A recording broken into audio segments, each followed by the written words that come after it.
Comment bien manger? C'est globalement la question qu'on se pose 3 fois par jour, 7 jours par semaine, 52 semaines par an. Et on est perdu. Parce que tout le monde a sa propre définition et même souvent son mot à dire. Bien manger pour sa santé, pour préserver son environnement, pour respecter une démarche éthique ou même encore pour le bien-être animal. Pas étonnant qu'on puisse être perdu au moment de faire ses courses. Nutstalk, c'est le podcast du collectif Inus We Trust qui accueille des agriculteurs, des éleveurs, des sportifs, des experts de la santé et des marques engagées afin de partager leurs meilleurs conseils sur l'alimentation et leur vision de ce qu'est le bien manger. Moi, c'est Mehdi. Chaque semaine, j'accueille mes invités pour vous proposer des discussions brutes et incisives autour des manières de produire, transformer, soigner ou consommer, nous permettant de vivre pleinement chaque instant. Et ce, le plus longtemps possible. Bonne écoute!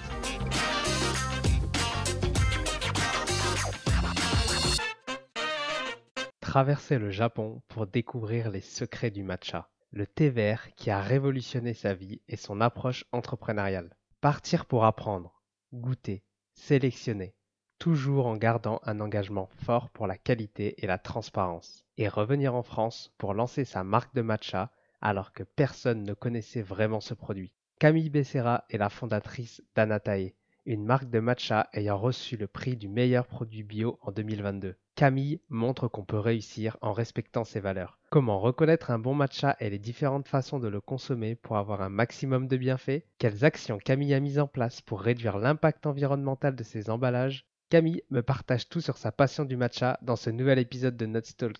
N'oublie pas de t'abonner. Bonne écoute! Bonjour Camille, je suis super content de te recevoir aujourd'hui dans Nutstalk. J'espère que tu es en forme car aujourd'hui on va parler d'un sujet qui t'est cher, à savoir le matcha. Mais avant ça, j'aimerais savoir qui tu es, d'où tu viens et quelles sont tes valeurs profondes. Hello, merci pour l'invitation. Alors, je suis Camille Becerra, j'ai 29 ans. J'ai fondé Anatae, donc une marque de thé japonais il y a 4 ans et demi. Mes valeurs profondes, c'est c'est difficile de les citer comme ça, bam bam bam, mais bon, moi j'aime plusieurs choses dans la vie. C'est vrai que j'apporte beaucoup d'importance à la santé. Je sais que c'est une des valeurs importantes pour moi parce que pour moi c'est la base de tout. Si on est en bonne santé, ensuite, tout peut, tout peut commencer, on va dire. Voilà, j'aime bien être assez transparente aussi dans mon travail, donc je montre souvent les coulisses des agriculteurs qui travaillent avec moi. On est une toute petite équipe, donc on aime bien aussi montrer ce qui se passe dans l'équipe. Donc voilà, en deux trois mots, c'est ça. Une petite entreprise avec, des valeurs simples et pas mal de transparence. Voilà. Tu as parlé de santé. Mmh. J'aimerais qu'on parle un petit peu de ce point avant de parler plus en détail du matcha. C'est quoi pour toi la santé? Est-ce que tu as baigné dedans depuis que tu es petite ou alors c'est arrivé bien plus tard? Alors j'ai pas vraiment baigné dedans, même si chez moi quand même on a toujours eu une très bonne hygiène de vie. Ma mère nous couchait très tôt, il y avait pas de télé dans les chambres, on mangeait très varié, je pense qu'on mangeait plutôt équilibré. C'était pas parfait, mais c'était bien. Il y a pas eu non plus de frustration. Par exemple, il y avait des gâteaux dans les placards et cetera et ça a jamais été un sujet en fait. Le fait qu'il y ait pas eu de restrictions, je pense que c'est pas mal parce qu'aujourd'hui, bah, j'ai pas de problème avec ça. J'arrive à me limiter, je sais que quand il y a des choses qui peuvent être interdites dans l'enfance, après ça peut faire que quand on est libre, on puisse en abuser. Donc ça, c'est un premier point. Moi, j'ai commencé personnellement à m'intéresser à la nutrition peut-être, vers mes 20 ans. J'ai commencé à faire un petit peu de sport toute seule. J'avais toujours détesté le sport à l'école, mais j'ai compris qu'en fait, ce qui était la clé, c'est que là, j'étais plus obligée. Je pouvais le faire, sans qu'on m'y oblige et ça a été vraiment, une grosse différence. Pouvoir aller à la salle toute seule, faire mes petits programmes toute seule. Voilà, j'ai commencé à apprécier le sport vers 20 ans et aussi à faire, attention à ce que je mangeais un petit peu, à m'intéresser à la nutrition plutôt comme, essence, on va dire, comme, source de nutriments et ça c'est quelque chose qui me passionne toujours aujourd'hui. Super. Tu es tombée donc amoureuse du matcha en 2016 lors d'un voyage en Asie. Et tu as décidé du coup de l'importer en France. Est-ce que tu peux Mmh. nous raconter ton histoire? Oui. Alors moi j'ai grandi à Perpignan, j'ai fait des études de commerce à Montpellier. pendant lesquelles j'ai pu faire des années à l'étranger. Et notamment, j'ai fait 6 mois de stage de fin d'études à Hong Kong, dans un hôtel 5 étoiles. Donc, Hong Kong, c'est pas le Japon, mais pour autant, à Hong Kong, j'ai découvert un thé japonais parce qu'il est assez fréquent là-bas. Enfin, il était déjà assez fréquent là-bas. C'est le thé matcha. Donc, le thé matcha, c'est un thé vert en poudre que l'on consomme beaucoup au Japon et beaucoup en Asie en général. C'est pour ça que là-bas, j'en consommais au quotidien, que j'ai commencé à vraiment apprécier ça. Et j'étais pas partie pour être chef d'entreprise, j'étais partie pour travailler dans l'hôtellerie. Je me tâtais encore un petit peu, j'essayais différentes choses, j'ai fait plusieurs stages. Mais c'était pas prévu que je lance ma boîte. Mais le thé matcha, ça m'a quand même marqué. Je me suis dit, c'est un produit vraiment que j'adore. Et en plus, j'ai découvert par la suite que ça avait pas mal de vertus santé. Et c'est des choses qui sont restées dans ma tête quelques années jusqu'à ce que je me lance finalement 2 ans après mes études, où là j'ai dit, bon, je suis diplômée, j'ai travaillé 2 ans, j'aime pas trop le travail que je fais, j'arrêtais pas de faire, j'allais de CDD en CDD, puis je trouvais pas ma place, donc j'ai décidé d'aller au Japon, le pays du thé matcha, pour la première fois de ma vie. Et là-bas, j'ai appris vraiment ce que c'était en profondeur le thé matcha. Donc, j'ai visité des champs, des usines. J'ai compris comment ça se fabriquait. Parce que c'est du thé vert en poudre, mais c'est un peu plus complexe que ça. Il y a plein d'étapes à respecter. Et j'ai trouvé ça passionnant. Et j'en ai trouvé des très très bons. J'en ai goûté plein et j'en ai trouvé des très très bons. C'est aussi ça, plus précisément, le fait de trouver le produit coup de cœur qui a fait que j'ai eu envie de lancer ma boîte à mon retour en France. Voilà, donc j'avais presque 25 ans. Donc, tu as dit que le matcha, c'était un thé vert en poudre. Mm. Est-ce qu'il est différent des autres thés? Qu'est-ce qui fait sa différenciation? Et c'est quoi d'ailleurs précisément le thé matcha? Mm. Alors, il y a une plante qui s'appelle Camellia sinensis. C'est la plante à partir de laquelle on obtient le thé qu'on connaît, le thé noir, le thé rouge, le thé vert, le thé blanc. Et en fait, cette plante-là, pourquoi elle peut donner différents thés? C'est parce que on peut récolter à des périodes de l'année différentes. Et on peut aussi, une fois qu'on a récolté les feuilles, pardon, les faire passer par différentes étapes. Donc soit on va les griller, les rouler, les passer à la vapeur ou pas. Et le thé matcha, c'est un type de thé qui appartient à la catégorie des thés verts, donc les thés récoltés au printemps et qui sont non oxydés. Je ne sais pas si je vais rentrer dans les détails, mais en tout cas, voilà, le thé matcha, c'est un type de thé vert. Et entre autres, il est moulu. C'est on va dire, la caractéristique qui saute le plus aux yeux parce qu'on voit tout de suite que c'est une poudre, mais il n'y a pas que ça. Il y a plein d'autres différences de traitement. Donc, ça part de la même plante, mais il y a plein de choses qui sont différentes, même avant la récolte. Pour certains thés, on va couvrir les champs d'une bâche noire qui va faire que la plante va développer tout un tas de substances qui nous intéressent par la suite. Donc le thé matcha, en quelques mots, c'est un thé d'ombre. Donc c'est un thé pour lequel on va couvrir les champs, ce qui n'est pas du tout le cas pour tous les thés. Un thé récolté au printemps, donc un thé vert qui passe par plusieurs étapes et qui à la fin est réduit en poudre. Donc l'intérêt, c'est qu'on va ingérer 100% du thé. Comme c'est une poudre, on va la mélanger et on va la manger concrètement. C'est pas un thé que l'on infuse. Donc voilà, j'ai dit à peu près les plus grosses différences avec les autres thés qu'on connaît. On va rentrer dans le détail un petit peu plus tard. Du coup, bah, tu as dit qu'on a géré toute la plante. Mm. Moi, tout de suite, ça me vient à l'idée, c'est quoi les vertus? Alors, est-ce qu'il y a plus d'avantages qu'un thé qu'on ne fait qu'infuser? Ou Mm. alors, il y a vraiment des bienfaits plus importants? Ouais, alors l'avantage du thé vert, c'est que comme c'est un thé non oxydé, pour reprendre le principe d'oxydation, on peut penser à un avocat. Donc un avocat, par exemple, quand on vient de le couper, il est bien vert. Et si on attend, il va s'oxyder au contact de l'air. Et il va donc noircir. Et là, en fait, il va perdre en nutriments petit à petit. Le thé, c'est exactement pareil. Le thé vert, c'est du thé non oxydé. Et le thé noir, c'est du thé qu'on a laissé s'oxyder, voire qu'on a oxydé exprès. Donc le thé vert, c'est toujours le thé qui a le plus de vertus parce que voilà, il n'a pas encore subi d'oxydation, donc il a un maximum de nutriments, de vitamines. C'est celui vraiment qui est le plus intéressant pour la santé. Et le thé matcha encore plus, parce que là, on va, comme je le disais, pas infuser un thé, mais le manger. Donc en termes de puissance, ça n'a rien à voir. Et aussi, comme on couvre les champs de thé avant la récolte, comme je le disais, la plante, pour survivre, elle va devoir sécréter tout un tas de substances comme la chlorophylle ou aussi un acide aminé qui s'appelle L-théanine, qui apporte beaucoup de choses.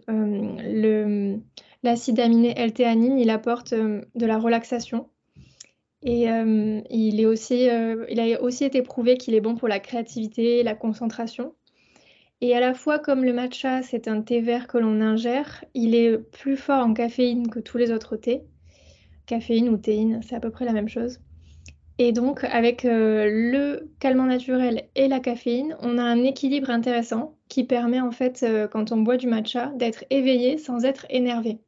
Donc, ça, c'est apprécié par pas mal de personnes parce que, contrairement au café qui peut réveiller, mais un petit peu excité, énervé, là, on va avoir une énergie qui est plus douce, plus sereine, qui n'est pas associée à de l'anxiété. Donc ça, c'est ce qui est le plus apprécié, le côté énergie douce et tous les vitamines et les nutriments dont je parlais tout à l'heure.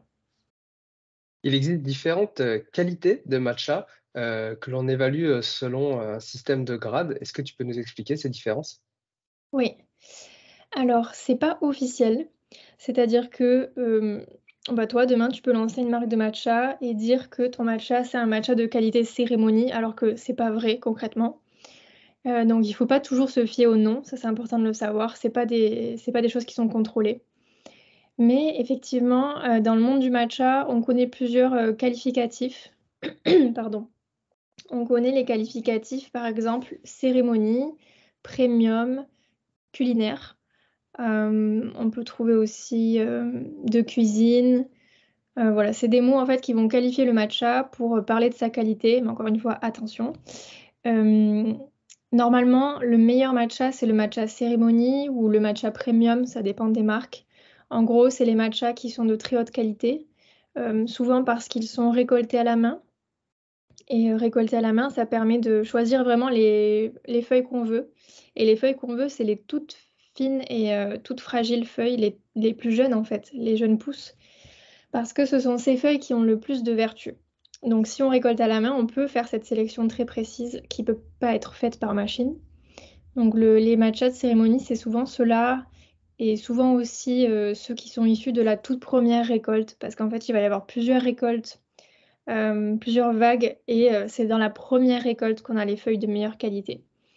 Donc c'est souvent comme ça qu'on obtient des très bons matchas et après les gammes d'en dessous, ça peut être, du coup des matchas qui ont été récoltés plutôt par machine, donc on n'a pas pu prendre uniquement les jeunes pousses. Ça peut être des matchas qui sont pas de la première récolte, donc c'est du très bon thé vert, mais pas forcément le meilleur du meilleur. Hem, voilà, puis après il y a aussi différentes façons de moudre le thé. Hem, il y a des méthodes qui sont plus longues, plus coûteuses, mais qui conservent très bien le thé, alors que d'autres vont être plus rapides, mais du coup vont chauffer un petit peu le thé, ce qui va le faire perdre un petit peu en qualité. Donc voilà, il y a plusieurs, étapes, plusieurs détails dans le processus de fabrication, que ce soit même, de la culture au résultat final, qui sont différents selon les matchas que l'on peut trouver sur le marché et c'est pour ça qu'on a l'habitude de les qualifier pour expliquer aussi le prix d'un très bon matcha par rapport à un autre, mais il faut vraiment pas se fier à ça encore une fois. Je le précise à nouveau parce qu'il y a des marques qui appellent leur matcha cérémonie alors qu'il est pas du tout cérémonie et inversement, quoi. Alors, dans ces cas-là, vu qu'il n'y a pas de vraies règles concernant les noms, comment on fait pour voir que le matcha est de qualité? Est-ce qu'il y a une odeur, une couleur, une texture, comment on fait? Mmh. Un très bon matcha, ça doit être vert vif, donc je l'ai pas dit, mais il faut d'abord regarder qu'il y a bien sûr 100 de thé et pas des colorants. Mais si c'est le cas, il faut qu'il soit vert vif. C'est un indicateur très fiable de qualité parce que ça veut dire qu'il a été bien couvert, comme on disait tout à l'heure, que du coup la chlorophylle s'est bien développée et qu'il a été bien produit, bien conservé. C'est-à-dire qu'on n'a eu aucune oxydation. L'étape où le thé est moulu n'a pas trop chauffé, donc a fait que le thé est resté bien vert. Et normalement, un thé bien vert comme ça, c'est sans amertume et c'est très bon pour la santé parce que c'est là qu'on a tous les antioxydants, toutes les vitamines. Rien n'a été perdu. Et aussi, je rajouterais que normalement, les très bons matchas sont très très très finement moulus. C'est une poudre presque comme du talc. C'est encore plus fin que la farine. C'est vraiment très volatile, très très fin. Voilà, donc si on a l'occasion de voir le thé, souvent il est dans une boîte ou dans un sachet, donc c'est pas évident, mais si on a l'occasion de le voir, ça c'est un indicateur très très fiable, la couleur et la finesse de la poudre. D'accord. Tu as parlé du goût. Moi, en faisant un petit peu mes recherches, j'ai vu qu'il y a beaucoup de personnes qui parlaient du matcha comme quoi il avait un goût amer. Est-ce que Mm. c'est tout le temps le cas, souvent le cas, ou non, on peut vraiment avoir un matcha de qualité qui n'a pas ce goût, cet arrière-goût? Alors un matcha de qualité n'a pas cet arrière-goût, ça c'est sûr. C'est vraiment dommage qu'il y ait beaucoup de mauvais matchas qui circulent dans le monde entier maintenant parce que c'est un produit qui est à la mode et comme tout ce qui est à la mode, il y a forcément des entreprises qui veulent comment dire? Qui veulent rejoindre la vague et qui proposent des matchas moins chers en se disant qu'il y a une part du gâteau pour eux aussi et ils ont raison, hein. En fait, un très bon matcha, normalement, quand on sent, la poudre, il y a une sensation de fraîcheur qui doit venir. C'est très végétal, très vert, très frais et ça ne ressemble pas du tout à de la terre. Alors que les matchas de mauvaise qualité, qui sont souvent kakis, quand on les sent, on a plus une odeur de terre qu'une odeur d'herbe fraîchement coupée. Donc c'est vraiment 2 sensations différentes et évidemment les matchas kakis qui sentent la terre, on peut s'en douter. Au niveau de la boisson, c'est catastrophique, c'est vraiment pas bon du tout. Hem, En fait, tu peux imaginer, tu vois le thé vert que tu bois d'habitude, celui qui est dans un sachet, celui qu'on infuse, si lui tu le réduis en poudre, bah, ça te fait une poudre, kaki, pas très bonne en fait. Le matcha, c'est pas ça, c'est pas du thé vert réduit en poudre. Ça en est, mais il y a aussi plein d'autres choses à respecter et en fait, c'est pas toujours, des étapes qui sont suivies par les fabricants parce que ça prend du temps et tout ce qui prend du temps, bah, coûte cher. Donc c'est pour ça qu'on se retrouve après avec des matchs, amers, terreux, mais c'est pas du tout, ça qu'on veut et si vous en voyez, ben, sachez que c'est pas de la bonne qualité. Alors super, bah, maintenant on sait choisir un bon matcha. Mmh. Maintenant, une question très importante, c'est comment on le déguste? Quelle quantité on met? Comment on fait pour déguster un bon matcha? Alors traditionnellement, il faut l'équivalent d'une cuillère à café de matcha, à peu près, que l'on met au fond d'un bol, dans lequel on va ajouter un peu d'eau, vraiment pas beaucoup. L'eau doit être chaude mais pas brûlante. Donc ça correspond à peu près à 60-70 degrés, 80 maximum.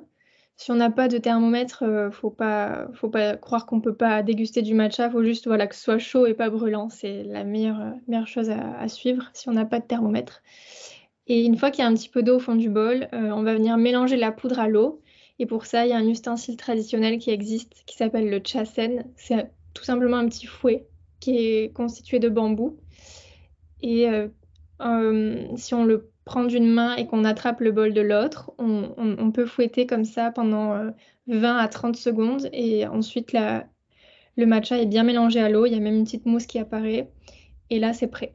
Donc au Japon, ça se boit comme ça, assez concentré, en 3 gorgées seulement. Mais souvent en Occident, on aime, rajouter soit plus d'eau pour avoir une taille de tasse normale et pas, quelque chose de très corsé comme ça, soit on rajoute du lait végétal. Je dis en Occident, mais ça se fait aussi beaucoup au Japon aujourd'hui, mais c'est juste que c'est pas la consommation traditionnelle, mais on le voit aussi beaucoup au Japon, le matcha latte du coup. Moi je recommande le lait d'avoine qui je trouve se marie bien avec le matcha et pas du tout le lait d'amande qui je trouve ne va pas du tout avec et voilà, donc dans la tradition, c'est avec un fond d'eau, mais après, on peut vraiment adapter la recette, ce qui compte, c'est juste de pas mettre un liquide trop chaud parce que ça brûle le matcha et ça le rend un petit peu amer. Mais sinon, c'est pas très compliqué à préparer malgré tout ce qu'on peut croire, en fait. Est-ce que tu peux nous donner, la petite recette, de Camille? Alors moi, j'aime bien faire, 1 cuillère à café de matcha et ensuite je vais faire moitié eau, moitié lait d'avoine. C'est comme ça que moi j'apprécie parce que le lait d'avoine que j'utilise, il est assez crémeux et c'est assez nourrissant du coup si on met, 100 de lait. Donc moi, je mets un fond d'eau pour d'abord fouetter. Et une fois que mon petit mélange est fait, je rajoute 50% d'eau, 50% de lait d'avoine. J'aime bien celui de la marque Oatly pour ceux qui veulent aller jusqu'au bout. Et voilà. Super. Euh, Anatae a obtenu le prix du meilleur produit bio en 2022. Mm. Qu'est-ce que tu as mis en place pour obtenir ce prix? Alors, c'est plus précisément un de nos produits qui a obtenu ce prix. C'est le matcha cérémonie de Anatae. C'est le matcha le plus cher de notre gamme, mais c'est aussi celui qui est sans amertume, parce qu'en fait, on en propose trois. C'est le plus doux des trois. Et quand j'ai lancé Anatae, j'ai fait le pari que même si c'était le plus cher des trois, c'est celui qui allait le mieux fonctionner. Et je me suis pas trompée, parce que c'est de loin notre meilleure vente, vraiment de très loin. Et comme je le trouve vraiment exceptionnel, pour moi c'est le meilleur, c'est celui que j'ai trouvé le meilleur au Japon et encore aujourd'hui j'ai jamais trouvé un matcha qui soit aussi bon, voire meilleur que celui-là. Et j'ai voulu du coup le présenter à un concours qui s'appelle le concours du meilleur produit bio de l'année, donc là c'était en 2022. Et tout simplement j'ai postulé. Ensuite, le produit est envoyé à 100 personnes qui sont choisies plus ou moins au hasard, qui se sont inscrites auprès de l'organisme, mais qui ne sont pas forcément des fans de matcha, voire même qui ne connaissent pas. C'est vraiment un panel assez global.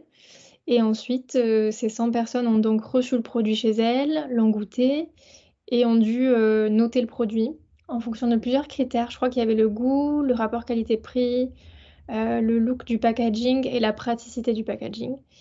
Et on a obtenu la meilleure note de notre catégorie. Donc, je crois que c'était 16 ou 17 sur 20. Et ce qui nous a valu le prix du meilleur produit bio de l'année. Donc, une très belle reconnaissance. Et c'est super aujourd'hui de pouvoir dire qu'on a eu ce prix parce que c'est très parlant. Quand 100 personnes ont donné une moyenne de 16 ou 17 sur 20 sur un produit comme le matcha qui normalement divise pas mal, ben, moi je trouve que ça veut dire qu'on a bien travaillé.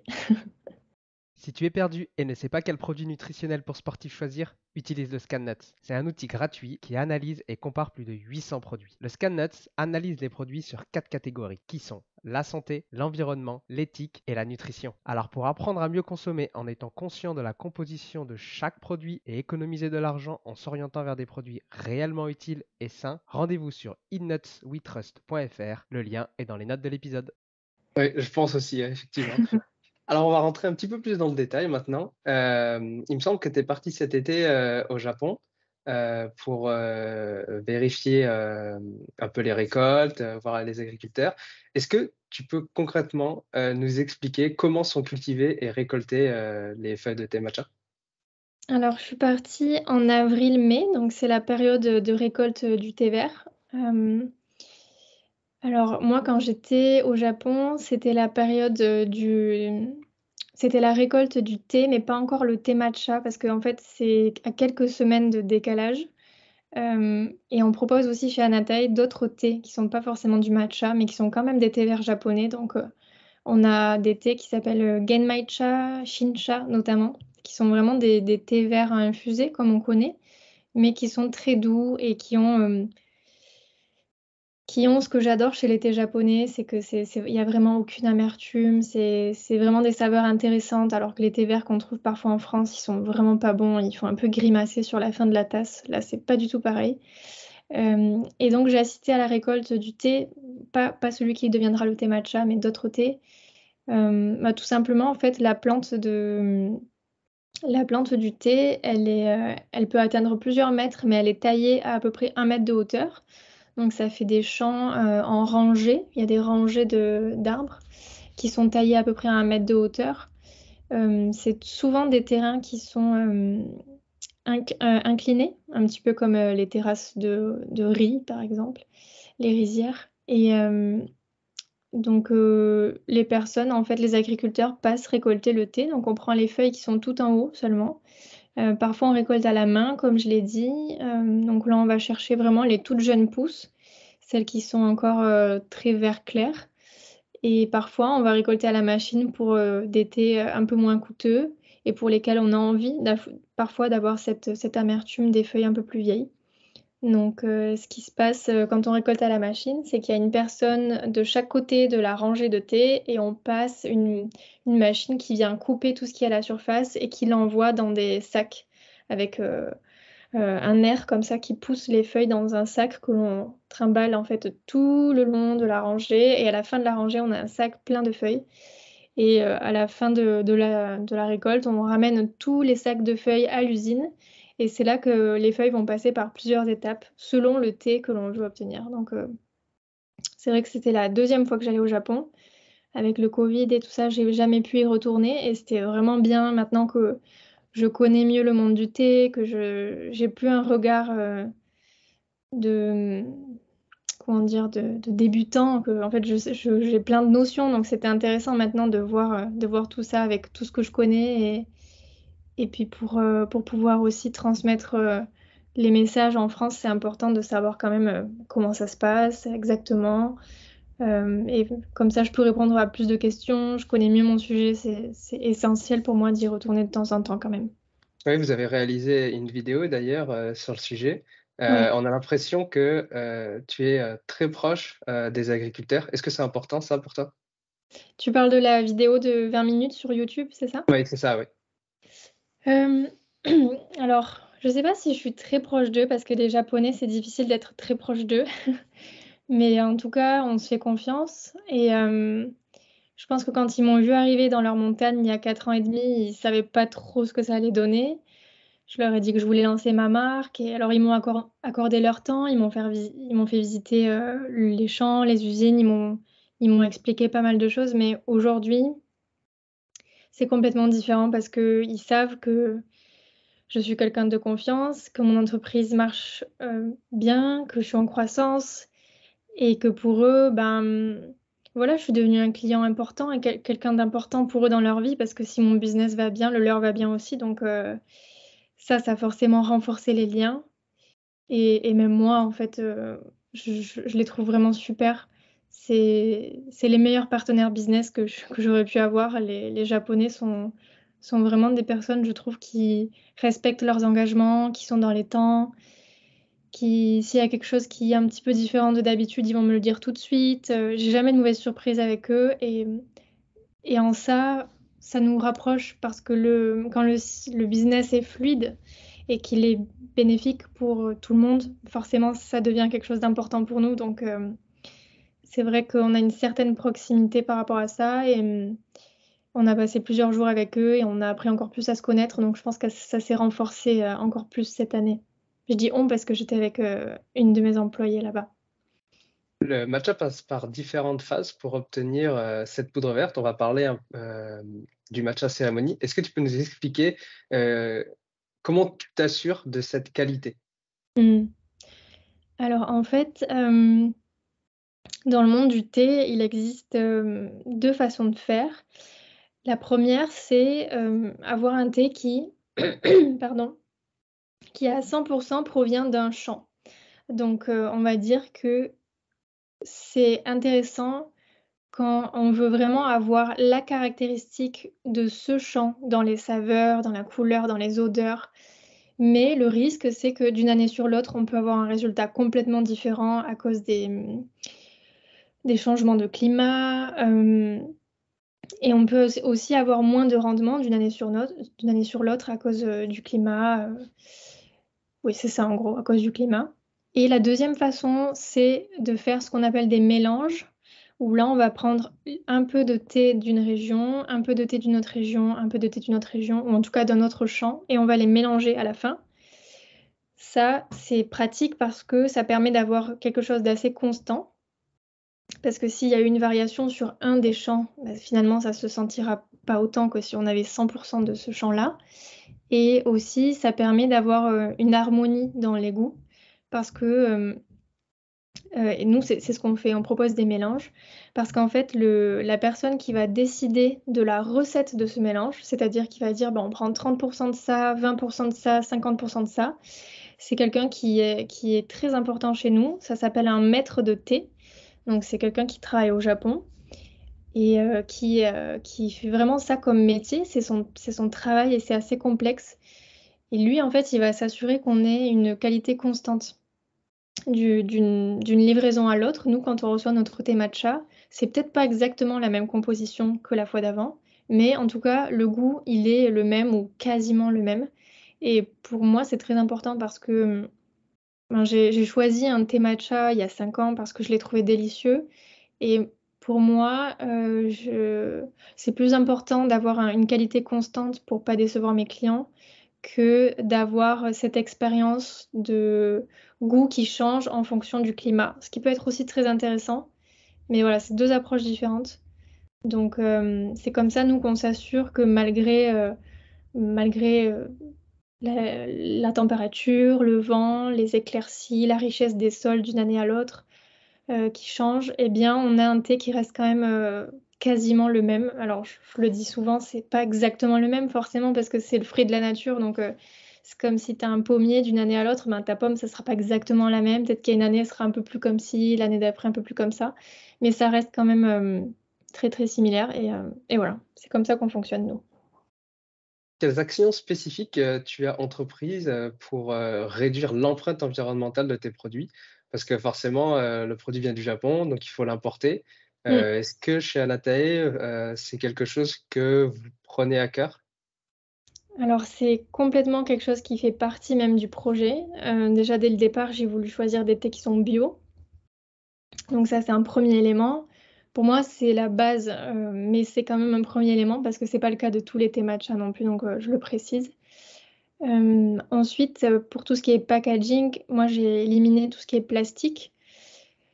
En fait, le thé matcha, comme ça doit être bien conservé dans quelque chose d'opaque et hermétique, eh bien, on n'a pas 50 000 solutions. On a soit la canette, qu'on utilise nous, soit ce qu'on appelle les doi packs, qui sont des sacs qui ont l'air en craft de l'extérieur, mais qui dedans en fait ont une couche de plastique. Euh, c'est à peu près les deux seules options qu'on a pour le matcha. Donc moi j'ai choisi l'option canette parce que c'est c'est plus facilement recyclable vu qu'on n'a pas une couche de plastique dedans. Et en plus, j'avais discuté avec quelqu'un qui m'avait dit que lors des tris sélectifs, c'était assez pratique comme matériau parce que ça s'aimante.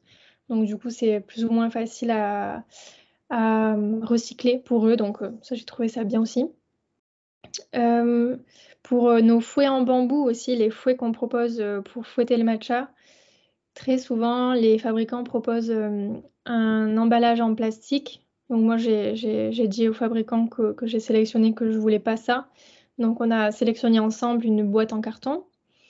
Donc en fait, sur tous nos packaging, on n'a pas de plastique. Ça a été un premier travail. Et ensuite, il y a quelque chose sur lequel on a travaillé longtemps, c'est avoir assez de quantité pour importer par bateau. Parce que moi, quand j'ai lancé Anatae, j'importais évidemment pas assez pour remplir un conteneur qui fait le tour du monde pendant 45 jours. Et déjà, il fallait pouvoir le remplir. Et puis en plus, il fallait pouvoir attendre 45 jours et avoir 45 jours euh, pendant tout ce temps-là de l'argent bloqué, en fait. Et pouvoir quand même avoir du stock en France en attendant. Donc pour ces deux raisons, ça a pris beaucoup de temps. Surtout que nous, on doit importer du thé en conteneur réfrigéré. Et le réfrigéré, c'est compliqué à partager. Donc, il faut vraiment avoir son propre conteneur et pouvoir le remplir en entier. Donc là, cette année, enfin, on a commencé à importer par bateau. Donc, c'est très cool. C'est vraiment un accomplissement. C'est quelque chose que je voulais faire depuis le début, mais j'avais pas, ben, je connaissais pas tous les détails. Et quand je me suis intéressée au sujet, j'ai vu que ah ben, quand j'ai lancé, j'étais encore loin de pouvoir me le permettre. Donc ça, c'est très cool. Maintenant, on va en 2024 alterner bateau et avion pour ne faire plus que du bateau dans un an. C'est le projet. Voilà, puis après, on est une toute petite entreprise, on est quatre, donc c'est assez facile de voir, d'avoir les yeux partout. Et je sais qu'on fait un minimum de gaspillage, que ce soit par exemple pour le papier, on n'a pas de papier, on n'a pas d'imprimante, enfin, tout est digital. Notre entrepôt aussi, il fait très attention sur tout ce qui est consommation d'électricité et puis sur le choix des transporteurs aussi. Donc on essaye un petit peu partout, quand on en a l'occasion, de faire au mieux. Voilà, c'est quand on lance une entreprise, on va polluer forcément parce que bah, avant on n'existait pas et là on existe. Mais ce que je me dis, c'est que on remplace aussi d'autres produits. C'est-à-dire que la personne qui boit son matcha Natae, si on n'existait pas, elle boirait un autre thé. Donc finalement, on vient aussi juste remplacer un autre produit. Donc j'essaye de le voir comme ça. Et il me semble aussi également que tu travailles avec des ESAT. Ouais, ça c'est pour l'impact social, on va dire. C'est vrai qu'on travaille avec des ESAT, donc des travailleurs en situation de handicap. Pour nos missions de conditionnement, donc c'est des personnes qui vont ajouter des codes barres sur nos produits, par exemple. Ou là, on est en train de préparer un coffret. Donc c'est eux qui ont reçu les coffrets vides et les produits, et c'est eux qui doivent les remplir. Voilà, donc on travaille régulièrement avec eux pour tout un tas de petites missions comme ça. Et également une association. Tu peux nous en parler un petit peu? Alors je pense que tu dois parler de l'association Bluetopia, C'est à ça, oui. qui on a fait un don. C'est une association qui prépare un reportage sur l'alimentation responsable, notamment pour préserver les océans. Donc voilà, on a fait un don à Bluetopia. Après, on ne travaille pas avec eux de façon régulière, mais ils m'ont contacté, puis j'ai trouvé ça bien de faire un petit don à notre échelle. Super, non, mais c'est important, je pense que c'est bien d'en parler. Du coup, tu as dit en 2024, l'objectif, c'est de faire plus que du bateau. Est-ce qu'il y Mm. a d'autres, choses que tu souhaites entreprendre, pour soit réduire ton impact, soit améliorer tes produits? Alors pour réduire l'impact, il n'y a pas d'autre chose, c'est le projet principal. Après, je pense qu'on fait quand même le maximum partout. Je sais pas, je vois pas comment on pourrait faire encore mieux. Mais par contre, de façon générale, il y a des nouveaux projets qui arrivent. Nous, on a surtout des ventes sur notre e-commerce et on aimerait développer encore plus la partie B2B, donc avoir de plus en plus de revendeurs. On travaille aussi pas mal avec les restaurants. On aimerait avoir de plus en plus de restaurants qui proposent nos thés. Donc voilà, il y a plein de projets, mais pour ce qui est côté impact environnemental, le bateau à 100%, c'est vraiment notre objectif numéro un. Quels sont les plus grands défis auxquels, tu es confronté, en ce moment? Euh, Il y en a plein. Bah, déjà, j'ai monté ma marque assez jeune. J'ai monté mon entreprise à 25 ans. Donc, je suis passée par pas mal d'étapes. Découvrir le monde du e-commerce toute seule au final parce que j'y connaissais rien. Donc, j'ai toujours trouvé ça super intéressant dans mon métier d'avoir toujours des choses à apprendre et de pouvoir en fait devenir experte sur un sujet alors qu'au début, j'y connaissais rien. Ça, c'est quelque chose que j'aime beaucoup. Mais n'empêche que c'est à chaque fois difficile de se mettre sur un dossier et partir de zéro. Donc le e-commerce, j'y connaissais rien. Maintenant, j'adore, c'est mon dada. Je pense que je maîtrise super bien. Euh, Petit à petit, j'ai beaucoup appris en vendant au restaurant, en vendant au magasin, en faisant des salons. Et je suis devenue manager aussi au cours du temps. Donc au bout de 2 ans et demi, j'ai eu ma première employée, puis une autre, puis une troisième. Donc, il y a plein de défis. Je pense que globalement, le e-commerce, c'est quand même assez difficile aujourd'hui. Il y a plein de marques qui ont beaucoup de mal à rendre leur boutique en ligne rentable. Et je touche du bois parce que je crois qu'on s'en sort assez bien. Donc, ça reste quand même le défi numéro un. C'est toujours de réussir à faire venir du monde sur le site. Et ensuite, réussir à convertir les visites parce que c'est vraiment 2 étapes, très différentes et il faut les 2 pour faire une vente.